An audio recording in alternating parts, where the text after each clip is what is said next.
Bismillahirrahmanirrahim. Solat ini bukan setakat solat selepas sembahyang sudah. Tak boleh macam tu. Untuk mengerjakan solat, dia bermula daripada mengambil wuduk. Wuduk ni hendaklah dibasuh dengan sempurna, dengan teliti. Kemudian mendirikan sembahyang. Bila mendirikan sembahyang ini adalah satu munajat kepada Allah Ta'ala. Kita bersyukur kepada Allah Subhanahu Wa Ta'ala dalam hati yang khusyuk kepada Allah Ta'ala. Kita tidak boleh mengingat sesuatu selain dari Allah. Sembahyang ini adalah sebagai langkah untuk menyuci hati, membersihkan hati. Jadi kalau sembahyang yang mencapai target dia, yang mencapai kualiti dia akan menyucikan hati. Tapi ramai orang sembahyang sudahlah ambil wuduk lebih kurang, kemudian bila sembahyang tu buat lebih kurang, padahal bila dia sembahyang tu malaikat bersama dia, tapi buat lebih kurang. Jadi tak tercapai kualiti sembahyang. Jadi apabila seorang tu dia berhati-hati dalam mengambil sembahyang, kemudian dengan sopan santun berdiri di hadapan Allah Subhanahu Wa Taala dengan hati yang khusyuk, maka akan menyucikan hati dia. Dengan cucinya hati itu barulah dibukakan pintu-pintu ghaib, dapat kita melihat kebesaran Allah Subhanahu Wa Taala. Di dalam sebuah hadis, Rasulullah pernah bersabda yang bermaksud, sesungguhnya perumpamaan sembahyang itu bagaikan sungai mengalir di muka pintu salah seorang, maka ia mandi daripadanya tiap-tiap hari 5 kali. Apakah ada sisa dari kotoran? Jawab para sahabat, tidak ada sisa kotorannya sedikit pun.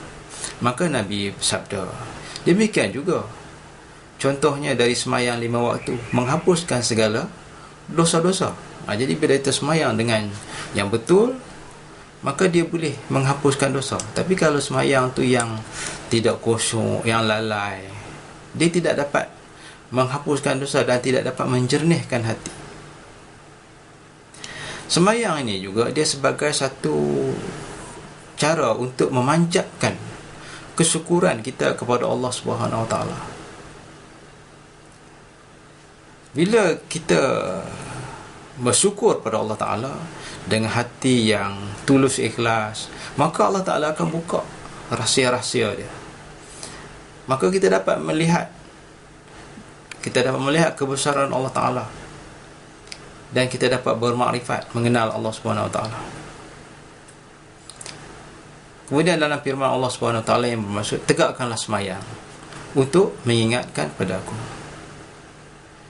Jadi bila seorang itu dia mendirikan sembahyang, dia akan lebih fokus untuk mendekatkan diri kepada Allah Subhanahu Wa Ta'ala. Bila seseorang itu dia berdiri, maka Allah Ta'ala membuka untuknya tirai hijab ataupun tutupan, dan langsung di hadapannya dan berdiri tegak para malaikat-malaikat dari atas bahunya hingga langit, mengikuti sembahyangnya dan mengaminkan doa dia. Dan seorang yang sembahyang itu ditaburkan rahmat dari langit hingga kepala dia, dan dipanggil oleh suara. Andaikan orang yang bermunajat ini mengetahui siapa yang diajak bicara, tidak akan berhenti-henti sembahyangnya. Kalau dia tahulah dia bicara dengan siapa, dia tak akan berhenti sembahyang dia. Dia bicara dengan siapa? Bicara dengan Allah lah. Dan sesungguhnya pintu langit terbuka untuk orang-orang yang sembahyang, dan sungguhnya Allah membanggakan dengan barisan-barisan malaikat. Di dalam kitab Taurat ada disebut, hai anak Adam, jangan malas untuk berdiri sembahyang di hadapanku sambil menangis. Maka akulah Allah yang telah mendekatkan diri di hatimu. Dan kerana ghaib kau telah dapat melihat cahaya aku. Muhammad bin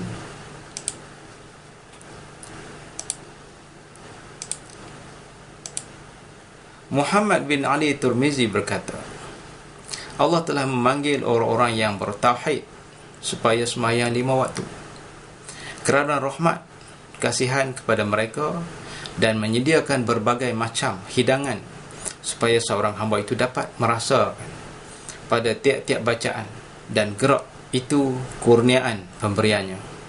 Maka gerak itu bagaikan makanan, sedangkan bacaan itu bagaikan minuman, dan hidangan itu disediakan oleh Allah tiap-tiap hari 5 kali supaya tidak ada lagi sisa kotoran atau debunya. Jadi makna di sini, satu hari Allah Ta'ala bagi pada kita peluang untuk menunaikan solat 5 kali. Jadi kita buat semayang tu dengan kualiti yang baik. Sebab kita berbicara dengan siapa? Kita bicara dengan Allah Ta'ala. Kalau kita kalau kita bercakap dengan ketua kita pun, kita hormat.